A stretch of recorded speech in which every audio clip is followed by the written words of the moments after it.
Café com C-Level, José Luiz Ramos, hoje aqui com o Gustavo Cunha, da FinTrenders, tá em Portugal, né, Gustavo? Você acabou de comentar aqui. Queria te agradecer a participação, viu, meu? Estou aqui, obrigado. Obrigado e obrigado. Eu que tenho que agradecer pelo convite aí. Sempre bom bater um papo e explicar um pouquinho a história, o que eu estou vendo aí do mundo. Muito bom, muito bom.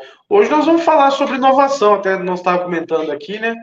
E o Café com C-Level tem atraído bastante pessoas que participam desse ecossistema de inovação, ou como investidor, ou como um gerente de inovação ali dentro de uma aceleradora, né? Ou até mesmo uma empresa que faz investimento, né? Com foco em startup, por exemplo.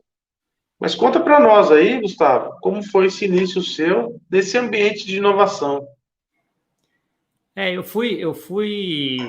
tenho assim, o que eu costumo falar, duas trajetórias de vida bem diferentes, assim. Eu fui durante 25 anos de banco, né, até 2015 era diretor estatutário do Rabobank no Brasil, né? Então assim, tive uma carreira de banco assim bastante sucesso, eu diria, né? Então assim, consegui aí galgar várias posições, chegar a uma posição bem interessante. A partir de 2015, acabei saindo do banco e um pouco pela minha trajetória até acadêmica ou de estudos, né? Então, assim, quando eu virei diretor do banco, eu fui fazer um curso no IMD lá na Suíça, e onde já via aquele comecinho do que estava acontecendo com fintechs, né? Estamos falando de 2013, 12, mais ou menos, já estava no mercado de fintechs começando, no exterior mais forte, no Brasil um pouquinho mais devagar, mas já via que claramente aquilo era uma tendência, né? Uma digitalização da economia que ia vinha e os bancos não iam passar ao largo disso, né? Ia acontecer com eles também, né? Então, assim, aí montei uma fintech que chama ainda Gorilla, né? Que é uma fintech de consolidação de investimentos. A ideia naquele momento, lá em 2016, é que estava começando a vir esse fenômeno de XP, Rico e todas essas várias empresas de investimento, e você acabava tendo o teu investimento, em vez de estar só num banco, está em vários. Né? Então, assim, e aí você tinha que consolidar para saber, né? O que está bem, essa carteira A está melhor do que a B, onde eu tiro para colocar, a ideia de consolidar. A conversa naquele momento, o que eu tinha em mente era uma coisa muito associada ao Open Banking, né, que já tinha sido implementado na Inglaterra e na Europa, mas as conversas que eu tive lá naquele começo foram desanimadoras, vamos dizer assim, nesse sentido, porque eu sentia muita discussão ainda de quem era o dado, né? Então, assim, aquele dado era do banco, da fintech ou era do cliente? Então, assim, estava ainda muito embrionária essa discussão no Brasil lá em 2015, 2016, o que fez com que eu mudasse um pouco aí a trajetória, mas nessa fintech acabei entrando um pouco nesse mundo cripto, né? Estamos falando de 2016, comecei a entender, obviamente, a porta de entrada é sempre o Bitcoin, né? Como é que o Bitcoin funcionava. Naquele momento havia uma arbitragem muito grande aí entre o onshore e offshore de Bitcoin, né? Então você conseguia comprar Bitcoin no exterior e vender no Brasil com 15%, 20% de ganho aí em cada transação, né? Então, assim, vários problemas regulatórios, tributação era a única que já estava resolvida, né? A Receita Federal do Brasil era uma eficiência enorme. Desde 2013 ela já sabia como tributar a parte de cripto, né? E continua aí na vanguarda até hoje em relação a isso. Mas aí acabei fazendo essa transição do que eu chamo dessa fintech ligada ao Open Banking, que está rodando ainda, está super bem, está se favorecendo bastante do Open Banking, que começou aí final do ano passado, começo desse ano, mas estamos falando de 7 anos aí, que o pessoal lá teve grande dificuldade, que agora começa a facilitar muito essas transações. Né? Mas desde então, daí eu tenho estado, de certa forma, envolvido nesse mercado de blockchain, cripto, Web3, DeFi, várias outras siglinhas aí, que depois a gente pode até comentar um pouco delas. Né? Se a gente fizer um fast forward aí, desde lá de lá até hoje eu acho que eu tenho duas grandes iniciativas. Uma iniciativa mais de comunidade, né? Eu também tenho um canal no YouTube, você tem um podcast, escrevo para a Infomoney toda semana com temas ligados à inovação de modo geral, né? E tem uma gestora de ativos digitais, tá? Que tem 92 fundos lá, um ligado fundo mais com a característica de renda fixa e outro com uma característica mais de um venture capital, assim. Tá? Então, assim, acho que esses dois chapéus são chapéus que eu tenho hoje dentro da comunidade. Muito bom. Aí você comentou sobre aqui em 2016 a Gorilla, né? Gorilla, sim. E aí, com esse negócio, como que foi para você assim esse desenvolvimento? eu percebi que nem se falou. No fundo, hoje você está com duas verticais de dois braços referente ao investimento, né? Sim. A Gorila também é relativa a investimento, né? Mas é mais uma ideia de consolidação de investimentos, né? Não é ideia geral, é ideia como você fazer uma coisa para ajudar o usuário a coisa. Então, assim, teve várias mudanças que eles fizeram desde que a gente começou lá. A ideia inicial era fazer mais para a pessoa física direto. Hoje está muito mais para alguns agentes do mercado que consolidam operações de pessoas físicas, né? Então, assim, acho que teve algumas mudanças de lado para cá. Mas foi interessante essa trajetória, porque, assim, acho que a grande mudança que vai pegar em termos de carreira, que foi a virada dessas duas carreiras, vamos dizer assim, se é que se pode chamar de carreira hoje em dia, né, um pouco dessa mais tradicional para essa de inovação, acho que foi mais o curso lá fora na Suíça, no IMD. Né? Então, assim, é um curso bem legal e que mostrou muito do que estava mudando o mundo em relação à parte digital. Né? Ele não foca, mais interessante é que ele não é focado em banking, ou em banco, como se ele é focado como um tudo. Então, assim, eu lembro de uma das aulas que eu estava lá, que um dos professores falou assim, a gente vai ter aqui 2 semanas de aula, temos gente aqui de todas, de várias indústrias, eu quero que vocês me falem de que indústria vocês são, né? Então, tinha um pessoal, alguns de banco, alguns de seguradora, alguns de empresa de entretenimento, isso tinha vários, tal, e um que era da Caterpillar, né? Que é uma indústria de aqueles tratores pesados, gigantes, tal. E ele terminou, depois que ele fez isso, e falou assim, então a gente vai pegar esses 7 dias que nós vamos ter, todo dia eu vou trazer a forma como está sendo a disrupção de todos esses setores. Né? Então, assim, tinha uma que trabalhava numa companhia aérea também. Então, assim, o que foi muito interessante da Caterpillar em si, que acho que serve no geral, é que ele colocou assim, Caterpillar é uma fabricante de um trator gigante, não, ela é uma fabricante de tecnologia, de computação, de forma de fazer, porque aquela carcaça que está lá, qualquer um consegue fazer igual, né? Sim, mas aquela automação da carcaça para que ela funcione toda perfeita, não. E aí, isso quer dizer que quem que é o grande concorrente dela hoje? Não é a empresa que faz isso com ela, não, é os caras que estão fazendo robô, porque é um pouco parecido, eles vão precisar da mesma carcaça, mas de uma forma digitalizar. E aí você abre um range assim, de concorrentes para a Caterpillar gigante, né? Que há 20 anos atrás, a Caterpillar já sabia, tem esse, aquele, são 3, 4 concorrentes. Agora não, tem um monte de empresas de tecnologias de robótica que viraram concorrentes dele de uma hora para outra. Então, essa mudança aí foi bem interessante. Quando a gente vê banco, é um pouco da mesma coisa, né? Então, assim, você vê assim, o Google utiliza meios de pagamentos de bancos para fazer pagamentos, mas ele também tem o desenvolvimento do meio de pagamento dele. Então, assim, ao mesmo tempo que ele utiliza, ele é meio concorrente. Então, assim, essa mudança em termos de percepção e como faz a coisa, acho que é muito interessante e foi ali que virou a chavinha, que foi, opa, tem coisa mudando aqui. Se a gente vai agora para cripto especificamente, cripto tem uma coisa muito interessante em relação à inovação, que tudo é código aberto. Então, assim, se a gente quiser criar o Zé Luiz Coin ou Gustavo Cunha Coin, é só a gente copiar o código do Bitcoin e tá lá, a gente vai ter funcionando igualzinho o Bitcoin, se a gente quiser. Então, assim, o problema que tem é o seguinte, ok, você pode copiar, mas se ninguém usar, não vale nada. Né? Então, assim, é um pouco dessa ideia de que você não tem... e isso ajuda muito a inovação, né? Porque antes era concentrado em poucas empresas que tinham aquela postura e elas conseguiam inovar. No que você tem código aberto, que qualquer um pode ir lá agregar, copia e agrega um pedacinho e vai, a inovação entra no que a gente chama de fase exponencial, né? Que é o negócio... Mas, assim, deixa eu parar aqui, que senão eu fico falando aqui só eu o tempo inteiro, que eu adoro esse assunto. Muito bom. Você deu um exemplo da Caterpillar, né? Nesse curso que você fez, foi usado aí como uma pessoa que estava lá junto com você estudando, né? E eu lembrei o caso da Magazine Luiza, né? Quando a Luiza Trajano sempre aí começou de pequeno, né? A história dela é assim que eu já ouvi. E era uma empresa de varejo, né? Aí entrou o filho dela, que é o Frederico, né? O Fred, e transformou numa empresa de tecnologia. A pergunta que eu faço para você é assim: a inovação ela faz você, vou colocar assim para quem está assistindo, né? Empreendedor ou talvez até mesmo um gestor, um analista, é encontrar novos caminhos. Você acredita que toda empresa que inova, Gustavo, ela começa a ver um negócio dela diferente? Porque quando você falou da Caterpillar, eu fiquei imaginando.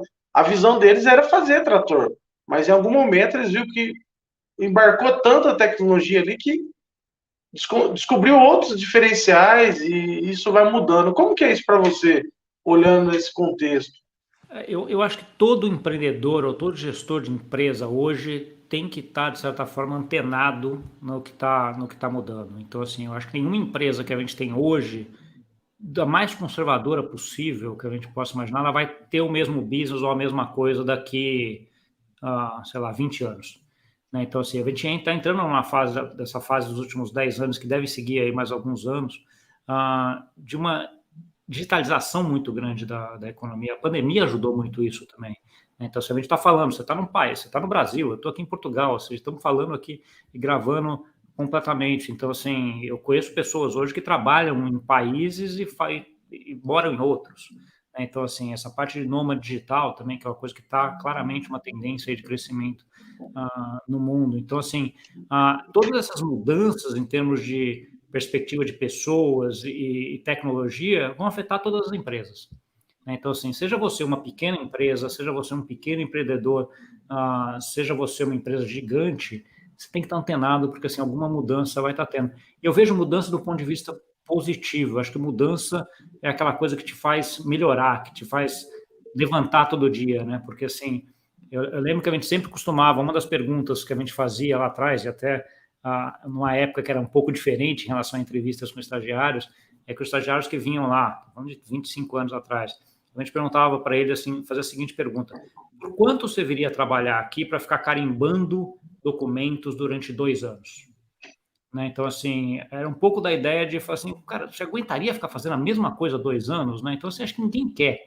Né? Se a gente vai lembrar até o sucesso daquele vídeo lá de trás do Charlie Chaplin, né? Que ele fica apertando a ruela o tempo inteiro e depois sai para apertar, chega em casa e está fazendo assim ainda, ninguém quer, todo mundo quer fazer alguma coisa diferente, quer melhorar, quer inovar.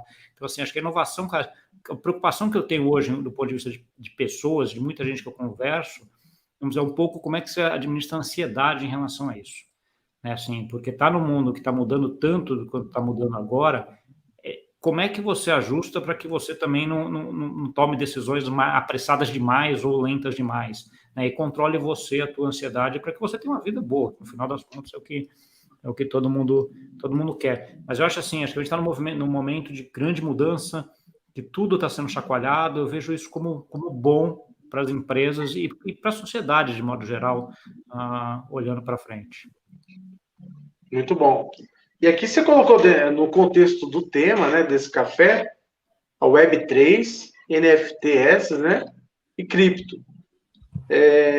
Toda essa tecnologia, ou todos esses jargões, ele está embasado no blockchain? Como que o blockchain navega nessas nomenclaturas? Explica para nós, Gustavo. Tá bom. Então, vamos lá. O blockchain foi uma tecnologia que foi concebida ali pelo Bitcoin. Bitcoin foi a primeira aplicação da tecnologia chamada Bitcoin, blockchain. Tá? Então, assim, o que o blockchain permitiu? Que a gente transferisse valores monetários ou qualquer valor pela internet sem a necessidade de ter um intermediário. De uma forma segura, de uma forma anônima, de uma forma distribuída. Tá? Então, assim, acho que essa foi a grande mudança. Até a concepção do Bitcoin lá atrás e dessa tecnologia, você não conseguia mandar nenhum valor de uma pessoa para outra sem que a gente precisasse de um intermediário. Tá? Então, assim, essa tecnologia foi muito, muito disruptiva por esse sentido. Ela, na verdade, não chega a ser uma tecnologia nova, ela foi uma forma de encaixar coisas diferentes. Então, ela usa a mesma tecnologia do e-mail, ela usa redes distribuídas que já estavam aí há 20 anos, criptografia também já tinha mais de 30 anos que estava feito. É a forma como ele encaixou os blocos e como ele organizou tudo, né, ele ou o grupo de pessoas, né, do Satoshi ali, que ninguém sabe quem é, que fez com que isso daqui fosse possível. Tá? Então, assim, a partir daí a gente tem, em 2008, a gente vem com uma outra disrupção bem interessante quando a gente vem a criação da rede Ethereum, né, em 2013, ali, operacional 14, 15, mais ou menos, e que ela faz o seguinte, que ela fez, a partir dali, não só você poderia transmitir valores de uma pessoa para outra, mas essa transmissão podia ser condicionante, podia ter um condicionante para ela. Então, eu pensei, se na rede Bitcoin eu posso te passar Bitcoin direto eu para você, na rede da Ethereum eu posso te passar o Ethereum se você cumprir com A, B, C, D, coisas que são feitas online. Né? Então, assim, isso aqui gera uma mudança da forma como eu vejo o cripto, porque ele começa a ver cripto a ser uma parte de quase que startup, como é que você começa casos de uso. Você tem vários casos de uso aqui que começam a ser aplicáveis que antes eram difíceis. Do exemplo mais básico, assim, é o exemplo de carro, né? Quem vendeu carro usado, sei lá, 10 anos atrás, quando a gente não tinha Pix, aí abraçado com o cara lá para o cartório para passar o carro e para o banco, né? Porque assim, o que você faz primeiro, né?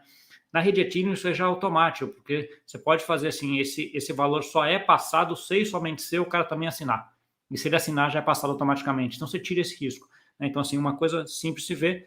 Obviamente, quando a gente está falando de 2015 para hoje, 7 anos, você tem casos de uso aqui espetaculares e cada vez mais complexos em relação a isso, e que dão origem ao que a gente chama aí desse movimento de Web 3.0, que é o que está começando. Então, assim, tem um artigo da A16, muito interessante, que depois eu até divido aqui, você coloca aqui na descrição para o pessoal também ter acesso, onde ele coloca todo esse movimento de Web 3.0 e comparando Web 1, 2, 3, né? Então, assim, a grande diferença que a gente tem da Web 3.0 é que ela já tem essa transferência, esse valor nativo a ela, né? Então, assim, coisa que a internet hoje não tem, né? Então, se a gente vai pensar assim, como é que a gente remunera uma conta do YouTube, como é que você faz pagamentos pela internet, é sempre via algum sistema fora da internet, né? Você vai usar o PayPal, um cartão de crédito, um cartão de débito, um Pix, não é da internet, né? Quando a gente está falando de Web3, isso aqui já está aqui dentro, já tem um token que tem um valor que você pode transmitir à medida que você está fazendo. Isso aqui é uma coisa bastante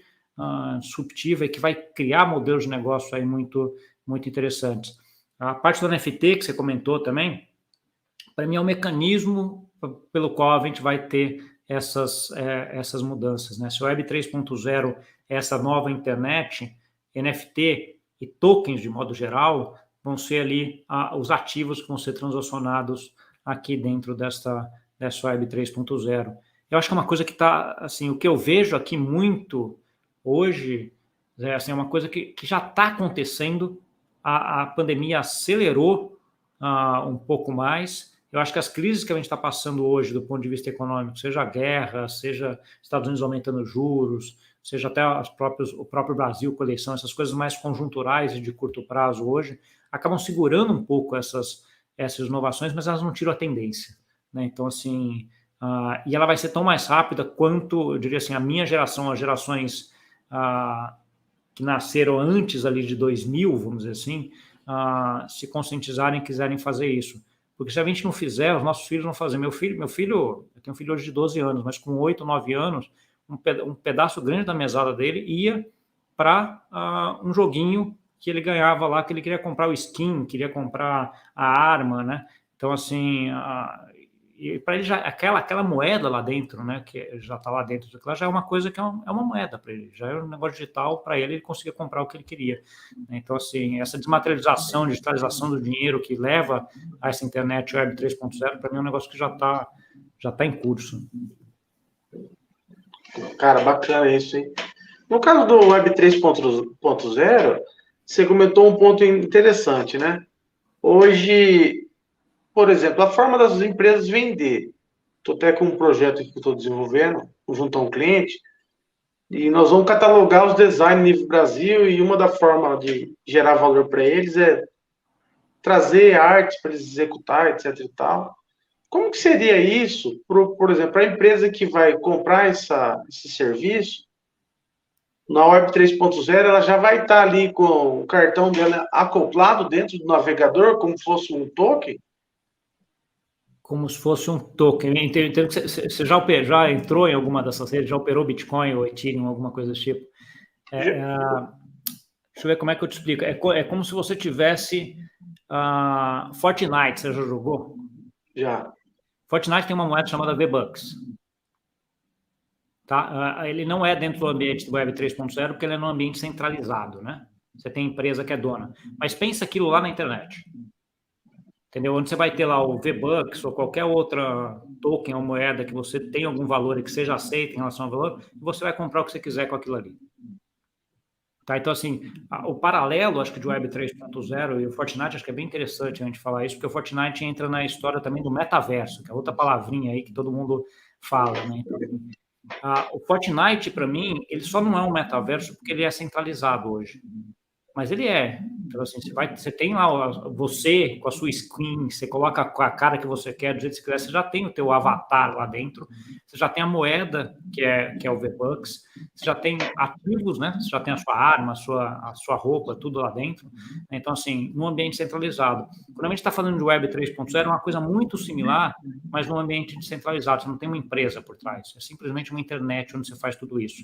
E você é efetivamente o dono da sua arma, da sua roupa, etc. Que no caso do Fortnite, você não é. Né? Então, assim, é a empresa que te dá. Se ela quiser te tirar a qualquer momento ali, por N razões, ela te tira a conta e você não tem mais acesso a nada mais daquilo. No ambiente de Web 3.0, aquele ativo é seu.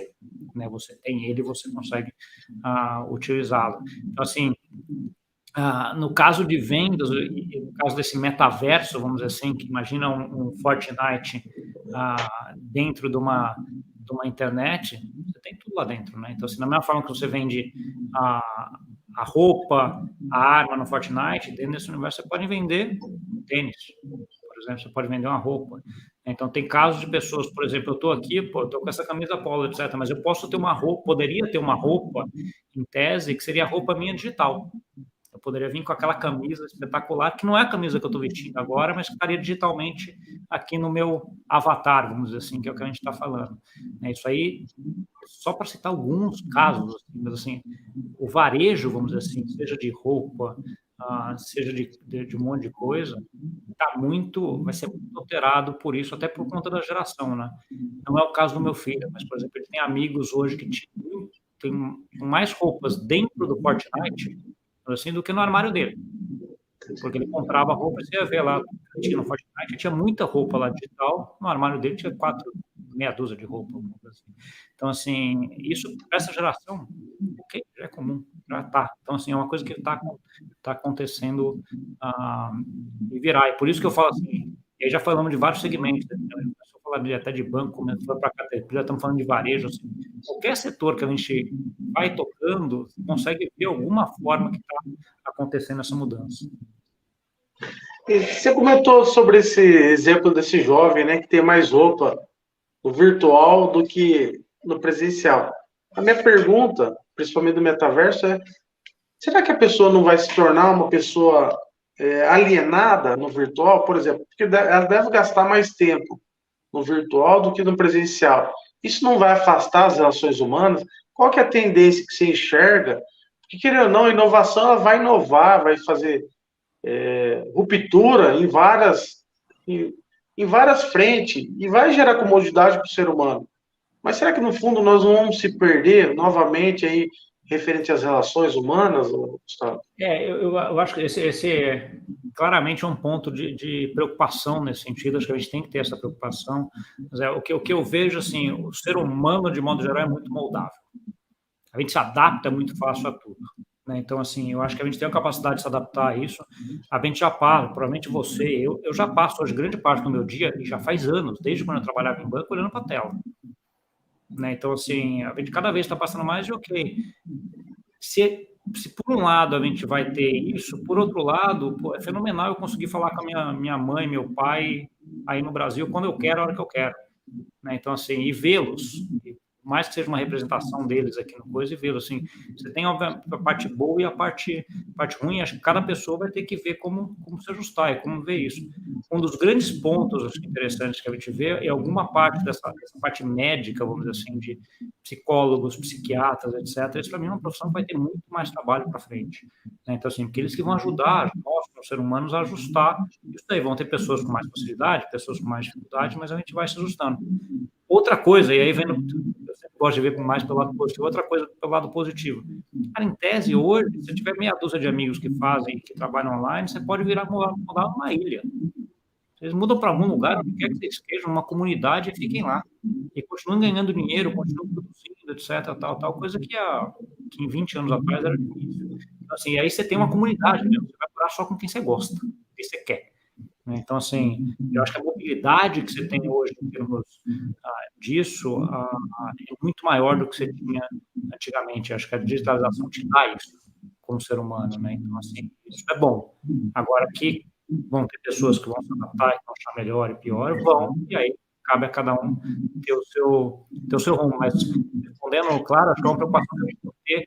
como ser humano e como governo. Os governos também têm que se preocupar com isso. Tem um outro fator também que é importante em relação à digitalização, que a digitalização, em geral, ela é muito concentradora de renda. Então, assim, tem pessoas que não conseguem fazer essa digitalização e são pessoas que vão começar a ficar excluídas.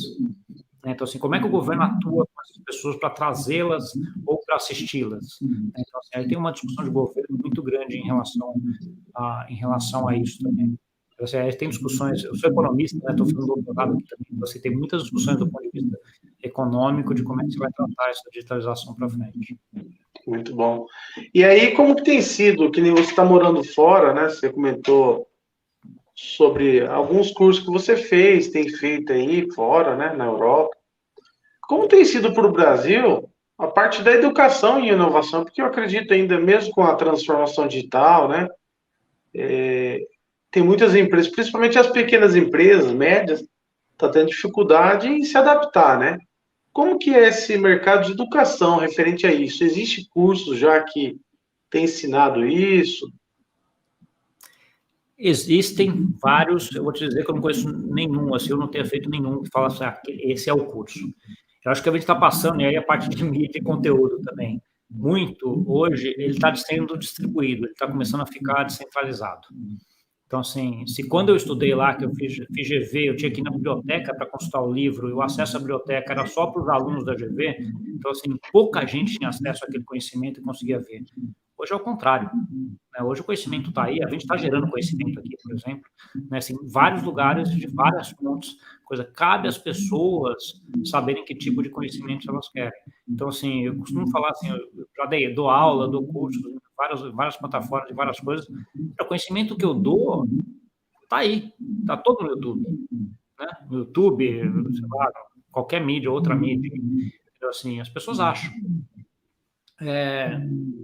O ponto é você hoje filtrar qual conhecimento que você vai querer ter e saber as fontes corretas que vão te levar àquele conhecimento.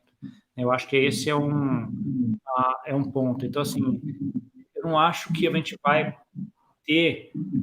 voltar a um cenário que a gente tinha lá atrás, quando eu fiz faculdade, de que você tinha uma fonte de conhecimento que era aquela única.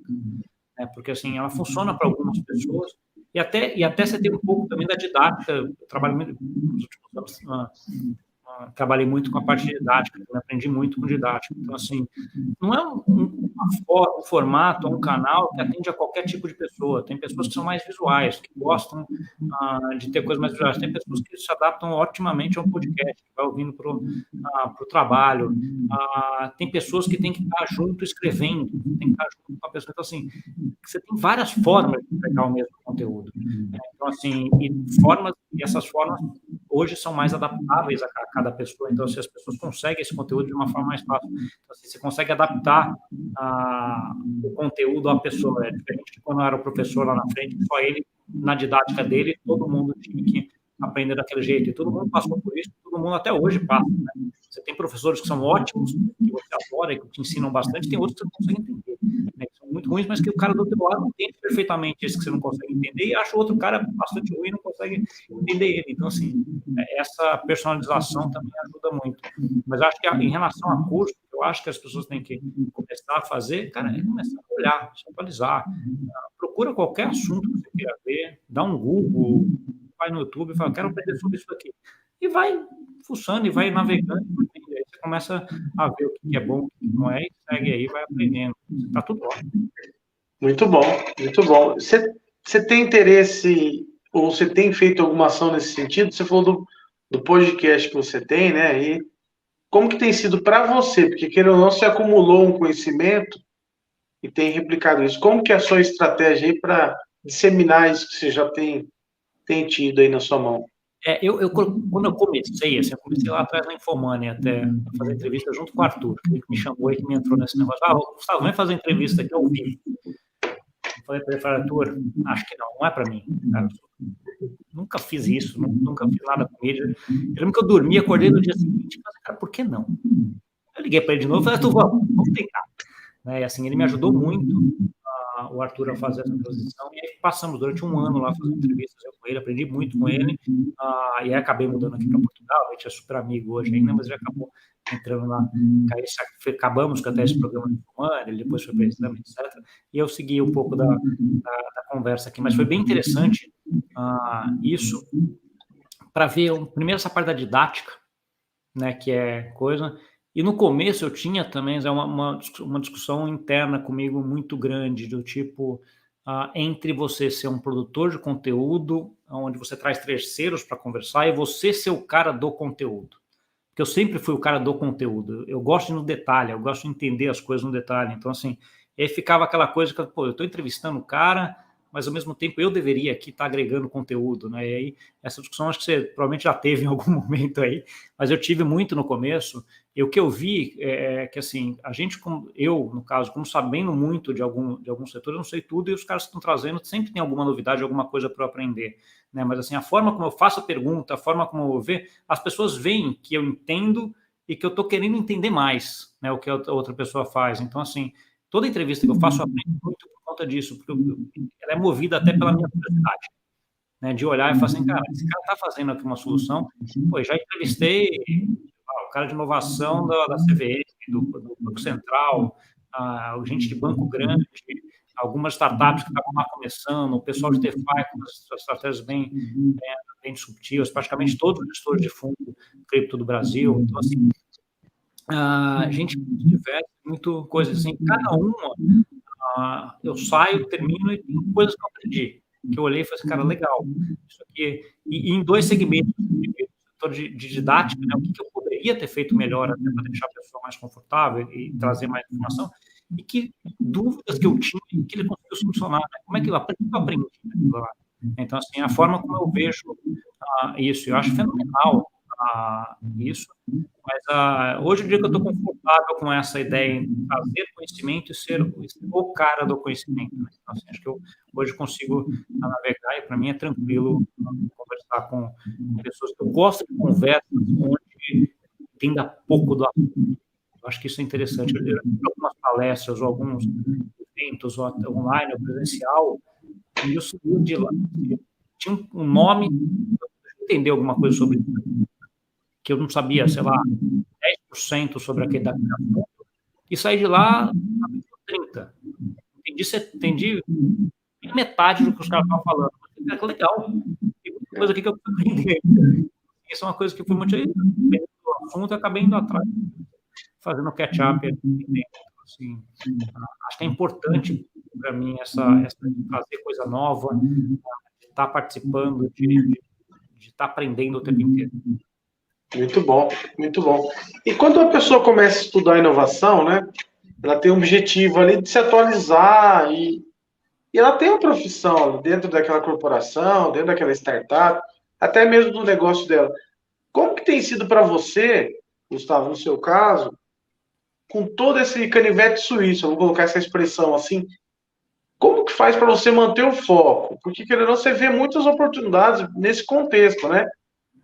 Como que você tem filtrado? Fala, não, Zé, isso aqui não pode. Porque eu acredito, assim, que a Albert Einstein já fala, uma mente expandida não volta mais. Quer dizer, depois que você abre a consciência e vê as oportunidades, como que você faz para filtrar isso, né, Gustavo? Eu acho que esse é um ongoing business, assim, eu acho que não tem aquele... eu acho que eu não estou ajustado hoje, nunca vou estar. Eu acho que essa é um pouco da resposta. Obviamente, a gente vai se ajustando e tentando melhorar isso no decorrer. Acho que está em cripto, eu já estou há praticamente 7 anos aí em cripto, 6, 7 anos. Foi um trabalho muito grande nos últimos anos, porque cripto é 24/7. Se você quiser, às 2 da manhã, no domingo, ir lá e ver o que está acontecendo, você vai ter coisa acontecendo, vai ter novidade, vai ter tudo de novo. Então, assim, durante esses anos, todo mundo que está em cripto tem que saber como lidar com isso. É um mercado que está acontecendo o tempo inteiro, uma inovação que acontece o tempo inteiro, e está consciente de que você vai ter algumas coisas que você não vai participar. O que você não pode deixar é as grandes coisas passarem sem você ver. Acho que é um pouco essa ideia. Então, assim, o que eu foco hoje talvez seja nessas grandes coisas, em alguns movimentos, em alguns pontos que eu acho interessantes, que acho que vão seguir, mas eu estou completamente ciente de que tem várias outras coisas rodando aqui que eu não estou participando, não estou sabendo, porque é humanamente impossível acompanhar tudo. Isso que eu falei, assim, acho que é um trabalho recorrente de você saber disso. Não tem, é impossível acompanhar. Então, a gente vai acompanhando à medida que dá. Muito bom, muito bom. E é legal que tem que saber também o limite, né? Senão a pessoa se perde dentro do conhecimento, né? Sim, sim. E acho que é o pouco que você falou de foco, né? Hoje você vai pegar em cripto, hoje a gente tem acho que mais de 20 mil tokens já. Você tem mais ou menos por volta de uns 50 a 100 tokens sendo lançados por semana. Assim, não dá, é humanamente impossível você ver. Então, assim, ok. Assim, e é uma coisa que dá até conforto, porque se fossem 2 por semana, você ainda talvez tivesse a audácia de querer entender tudo que tem. De acompanhar. Não tem nem chance. Então, assim, nem se você quiser. Então, assim, isso aí dá um conforto maior. E uma pergunta importante dentro do contexto de inovação é como ganhar dinheiro com inovação, né? Como fazer isso se rentabilizar? Porque eu sei que grande parte dos projetos de inovação não gera de fato um produto, uma empresa que tenha sucesso, por exemplo, né? Existe estatística disso, principalmente em startup, né? Mas como ganhar dinheiro, Gustavo, com inovação de uma forma que se torne algo sustentável, né? Para mim, acho que eu vejo 2 pontos aí. Assim, a primeira parte assim, talvez não é o copo meio cheio, meio vazio, não ganhar, como não perder. Entendeu? Assim, porque se você já tem um business que está atuando, que você está fazendo, você vai precisar se atualizar e vai precisar ver. Então, assim, a inovação vem numa ajuda nesse sentido, e você até ter uma continuidade, tá?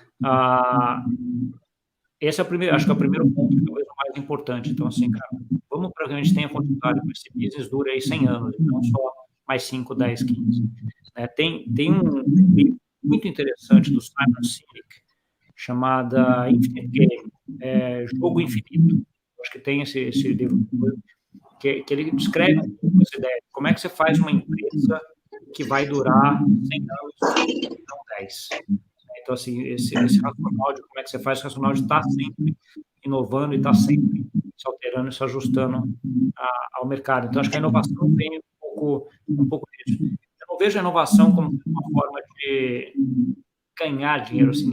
Eu não vou fazer uma inovação, então, você vai ter que fazer alguma coisa que vai ter que se utilizar de inovação de alguma forma para ganhar dinheiro, seja um caso diferente, seja uma solução diferente, seja uma dor de algum usuário que você está lá entrando e tal. E acho que tem, do ponto de vista financeiro, como a gente está falando de ganhar dinheiro, tem uma discussão muito grande também que muitas dessas startups, principalmente no setor financeiro, elas começaram e olhando muito o que a gente chama de custo de aquisição de cliente. Então, assim, ela dá prejuízo durante 10 anos, só que ela cresce a base de clientes de poucos mil para alguns milhões.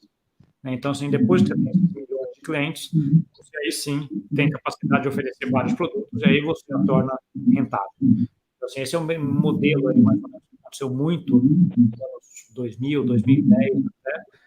Hoje tem uma discussão muito grande em relação a isso, principalmente no ambiente de restrições monetárias, né? Os bancos centrais estão aumentando os juros, como é que você vai financiar esse crescimento muito rápido, para depois dar lucro na frente? Então, assim, tem uma discussão grande se esse modelo vai funcionar para frente, mas foi o que foi feito em várias startups. O ponto que tem aqui importante é que você tem um caso de uso que está funcionando redondinho, que está legal, como é que você acelera isso rápido para que você, sim, tenha um poder de mercado grande? Se você não fizer, o caso já está lá, e muita gente já viu o que faz e podem copiar e aí sim, eles pegarem toda essa parte da exponencialidade da curva, né? Tem um pouco dessa competição de inovação também, que é interessante. Mas respondendo curta a sua pergunta, inovação acho que é uma necessidade de todo mundo ir atrás. Então, assim, seja para business, seja para criar coisas novas, e acho que a parte de ganhar dinheiro, isso acho que é quase que uma consequência. Uma consequência, entendi. Então, assim, vê se ficou mais claro. Quando faz inovação, o foco não pode ser ganhar dinheiro, tem que ser se atualizar, igual você falou, a pessoa já tem um negócio, um business já dá uma rentabilidade, então eu entro para me atualizar e dentro desse contexto, como aplicar para o meu negócio, né? Sim, acho que a base sempre é como você vai ter um usuário ali, alguém que vai estar utilizando o seu serviço, como que você pode fazer com que a vida dele seja melhor? Acho que esse é o grande ponto. Então, assim, aí que entra a inovação. Então, você pode, ok, eu quero resolver essa dor, esse problema daquele usuário. Então, assim, para resolver isso, eu posso utilizar A, B, C, D, X casos de uso, X tecnologias. É aí que a parte de inovação entra para ajudar. Tá? Eu acho que é sempre esse foco de tentar resolver uma dor, tentar ajudar alguém. O outro foco é o foco de criar um novo mercado, né? Que é a ideia da Apple com os celulares, com a tela de celular que você mexia. Né? Então, antes dela, quem estava lá era a BlackBerry, né? Tinha aquele tecladinho que todo mundo usava e achava ótimo, e o outro veio com uma tela que era difícil, não funcionava direito, às vezes no começo era ruim, só que a tela inovou e tal, e hoje a BlackBerry quebrou, até está quebrada a empresa, e todo mundo utiliza a mesma tecnologia com uma tela, seja Samsung, seja Apple, seja qualquer for, a mesma tecnologia. Ele criou uma coisa nova. Então, assim, um mercado que não existia, o mercado do smartphone, vamos dizer assim. Então, assim, essa é outra ponto que é a inovação. Então, assim, é uma coisa que estava lá, que o usuário até queria, mas nem sabia que. Né? Então, assim, à medida que você começa a usar, pô, que legal, e aí começa a criar um novo. Então, assim, seja para criar um mercado novo, ou ajudar numa dor que o usuário nem sabe que ele tem, o que é mais difícil, em geral, você fazer isso, seja para ajudar numa dor que o usuário tem. Não consigo fazer isso, me ajuda a fazer isso. E aí você cria e utiliza várias tecnologias ou várias inovações para tentar ajudar. Eu acho que é um pouco desta forma que eu vejo a inovação. Ela é um meio, né? Não um fim. Fantástico, hein? Fantástico. Gustavo, completamos 40 minutos aqui. E, assim, as perguntas que eu tinha... Eu sempre começo um café já com aquele tema, e algumas perguntas pré-programadas não é um papel, não. Eu fico mentalizando, quero atingir esses objetivos aqui, né? E foi algo que agregou bastante, porque são assuntos que atuais, né? Como você disse, tem estudado aí na Europa. Mas a pergunta que eu faço para você, teve alguma pergunta que eu não fiz que seria importante nesse contexto para você responder? Pergunta que você não fez. Que você esperava. Cara, essa pergunta é importante eu responder, porque você querendo ou não, você está dentro desse contexto e conhece alguma. Eu acho que não. Eu acho que tudo que eu imagino em relação ao que a gente ia falar dos temas, acho que a gente acabou cobrindo, né? De inovação, de Web3, de NFT. Eu acho que a gente, de certa forma, cobriu todos